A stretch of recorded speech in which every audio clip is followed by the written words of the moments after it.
Seja bem-vindo ao canal católico A Palavra de Vida. Meu nome é Marcelo Hatakeyama, sou catequista das mídias sociais e da internet. Desde já eu venho pedir o seu apoio. Dá um joinha nesse vídeo e se inscreve no nosso canal se você não for inscrito, tá? Fazendo o favor. Muito obrigado. E vamos para o vídeo de hoje. A história da Igreja Católica. A Idade Média. E vamos para o vídeo de hoje. Os pobres na Idade Média.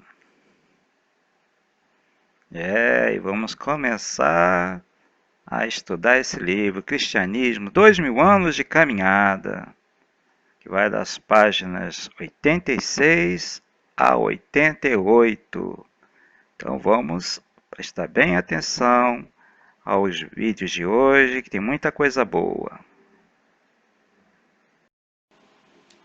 Boa tarde, irmãos e irmãs, tudo bem com vocês? Sejam todos mais uma vez bem-vindos ao nosso canal abençoado, canal católico A Palavra de Vida.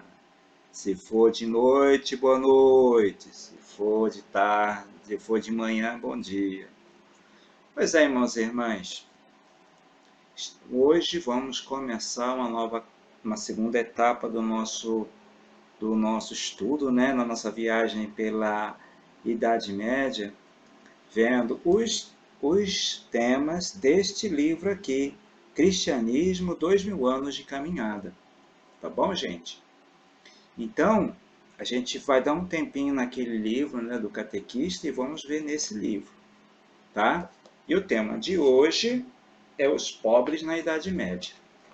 Mas antes de entrar nesse livro, como sempre gosto de fazer uma recordação do tema anterior, né? Então, irmãos e irmãs, no outro vídeo, nós vimos, né, a história dos santos da Idade Média. São Francisco de Assis, São Bento, o grande padroeiro da Europa, né? Então, por quê? Porque ele evangelizou a Europa através de sua congregação. São Francisco, o grande, né, amante, ele fundou a Ordem Franciscana. Lembramos Santa Clara, lembramos Santa Rita de Cássia, né? Que mais? Lembramos tanta gente boa. Ah, Santo Inácio de Loyola, a Companhia de Jesus, os jesuítas. Então, tantos homens e mulheres cheios do Espírito Santo, realizando a missão que Jesus confiou à sua igreja, né? Então não é só de coisas ruins que tem a Idade Média. Não, tem muita coisa boa.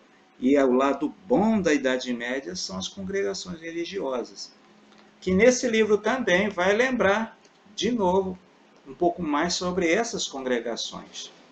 Tá bom? Irmãos e irmãs, então a gente entrando agora, né, no assunto, os pobres na Idade Média. Assim diz na página 86. É sintomático que por volta do ano 500, 41 concílios, ou seja, a Assembleia dos Bispos, se preocuparam com os pobres. Não deixa de ser um sinal de que a simples existência do pobre incomoda a consciência cristã e impele a ação a favor do irmão indigente e sofredor. Olha, né? 41 concílios falando a respeito do pobre, tá vendo? Então, por que Jesus era pobre? E Jesus sempre tinha um amor, uma atenção especial para aquele que mais sofre, né? Então, São Bento de Núrcia, 480 a 543, na sua famosa Regra para os Monges, referindo-se ao capítulo 53, a percepção dos hóspedes, recomenda. Vamos ouvir o que diz São Bento a respeito dos pobres. Mostra-se principalmente um cuidado solícito na recepção dos pobres e peregrinos, porque, sobretudo na pessoa destes, Cristo é recebido, ó, direitinho com o Evangelho, tá vendo? Jesus disse: eu tive fome, você me deu de comer. Eu tive sede, você me deu de beber. Eu era nu, estava nu e você me vestiu. Mateus capítulo 25, né? Eu aqui São Bento lembrando, tá vendo? Essa tradição é fielmente observada em outras experiências de vida monástica.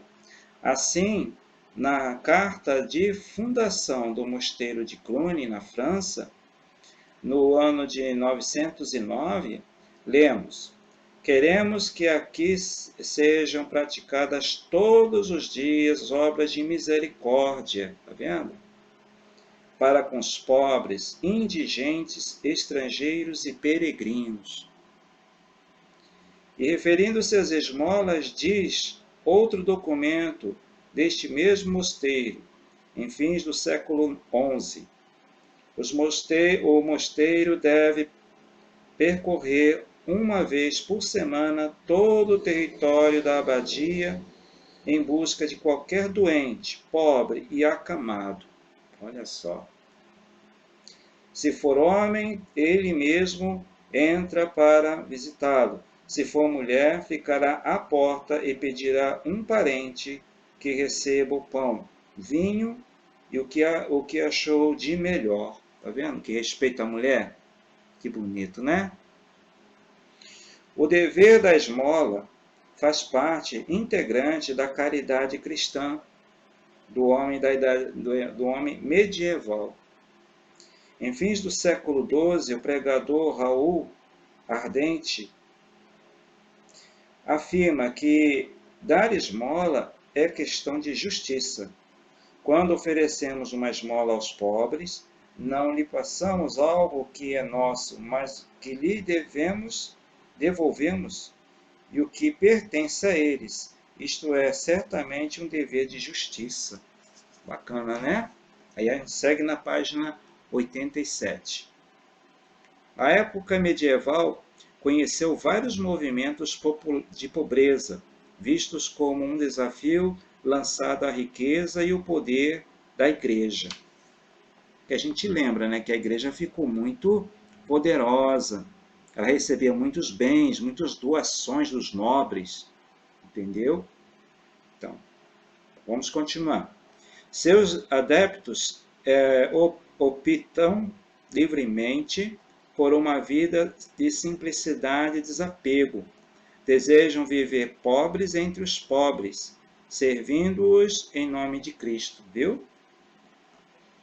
São famosos os valdenses, movimento suscitado por Valdo, um rico comerciante de Lyon, na França, que em 1176 se converteu após ter lido atentamente o Evangelho. Resolveu viver em absoluta pobreza, imitando os apóstolos, a fim de pregar com toda a liberdade a boa nova ao povo. Seus seguidores eram chamados de os pobres de Lyon. Viu? E leu o Evangelho e está colocando em prática. Está vendo? Que bom exemplo? Vamos lá. Enfim, de pregar com toda a liberdade a boa nova ao povo. Seus seguidores eram chamados de os pobres de Lyon. Nos seguiam Cristo nu, assim diziam, né? Trata-se de uma manifestação leiga de caráter missionário apostólico. Viu? A participação do leigo aqui, né? Então, nem sempre são os padres na história da igreja que fazem a diferença, os leigos também. Tá vendo? Isso é importante para nós, como exemplo para nós leigos. Né? É isso aí. Os valdenses procuram dar testemunho da radicalidade evangélica, escolhendo para si uma vida pobre.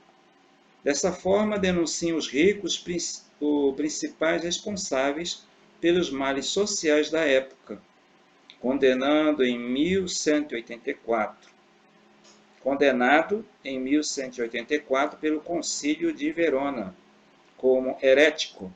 O movimento remanescente aderiu mais tarde à Reforma Protestante. Que pena, né, gente? Você vê, as lideranças da igreja não entenderam a intenção desse grupo de leigos, né? E aí condenaram o trabalho deles. Tá vendo? Aí o que acontece? Veio a Reforma Protestante, que é um assunto mais para outra época, que a gente ainda vai chegar lá, né? E eles acabaram entrando para a Reforma Protestante. É uma pena, né? Então, vamos continuar. Nas pegadas dos padres pobres Leão, aparece na Lombardia, Itália, por volta de 1175, um outro movimento de aversão ao luxo eclesiástico, composto de artesãos da indústria de lã. São, na realidade, pequenos produtores e comerciantes que se associaram entre si, adotando um estilo de vida austero e de inspiração religiosa. Vestiam hábito de cinza, refutavam a mentira e a fraude, tão comuns no seu ambiente de trabalho.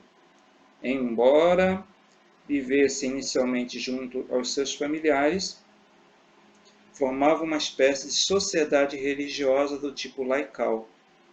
Roma aprovou o seu modo de viver, mas proibiu a pregação pública por parte dos membros que chamavam a si mesmos de humilhados.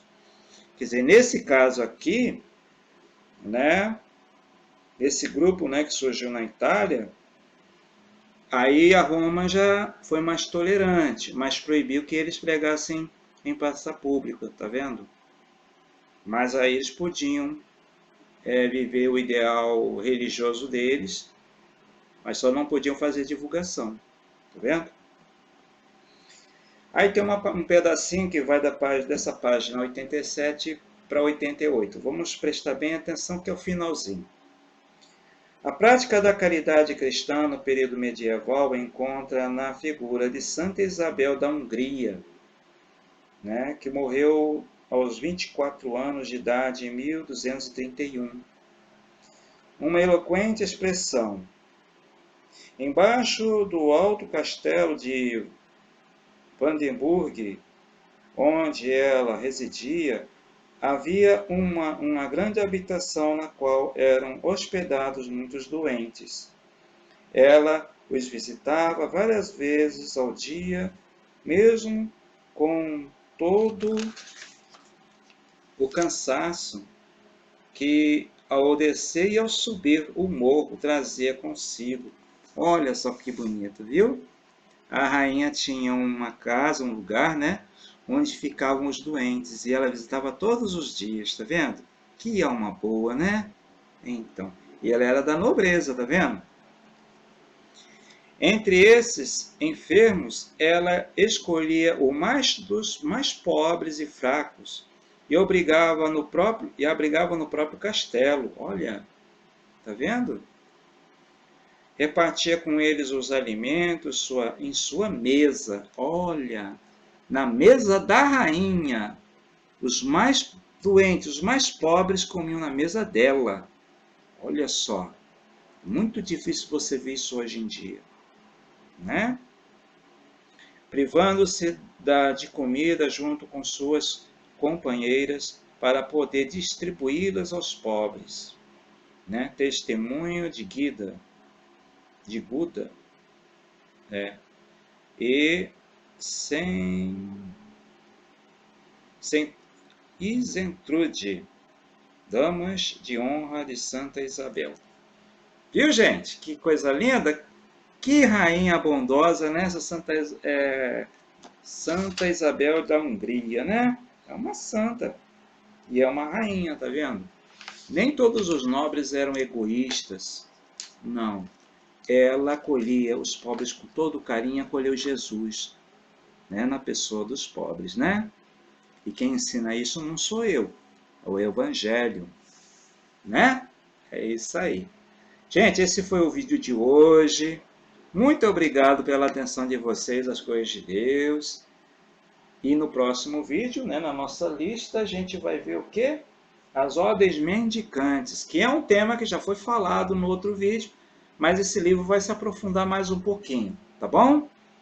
Então, conto com a audiência de vocês. Até o próximo vídeo, gente, se Deus quiser. Louvado seja nosso Senhor Jesus Cristo. Para sempre seja louvado. Um abraço a todos.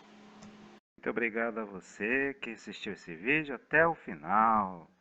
Se você ainda não deu o joinha nesse vídeo, por favor, dá um joinha nesse vídeo, tá? E se inscreve no nosso canal se você ainda não é inscrito. Muito obrigado. Até o próximo vídeo, gente. Louvado seja nosso Senhor Jesus Cristo. Para sempre seja louvado.